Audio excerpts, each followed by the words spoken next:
Сябры, наперадзе вырашальная гістарычная сітуацыя як для Беларусі, так і для Украіны. Што будзе, сцэнары на нашым канале не раз запісваліся, канкрэтных датаў назваць немагчыма, але відавочна, што Расія пойдзе на небывалую эскалацыю, магчымыя нават ядзерныя сцэнары.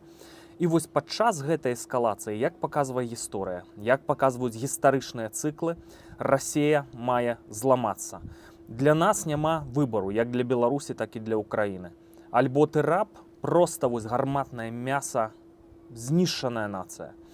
Альбо ты краіна з перспектывай быць у першым эшелоне, і ўжо амерыканцы, французы, немцы будуць зазіраць табе ў рот. І такое можа быць.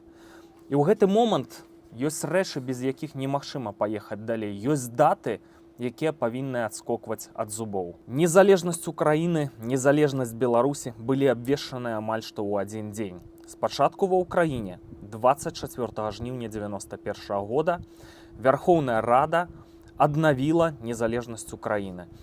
Праз дзень у Беларусі дэкларацыя пра суверэнітэт набыла законную моц, і Беларусь стала незалежнай. Калі ў нас, вось дзе я знаходжуся, адзначаўся Дзень незалежнасці, там прысутнічала асоба, Зянон Пазняк, цэнтравая асоба беларускай незалежнасці, то ў тым ліку спяваліся украінскія песні.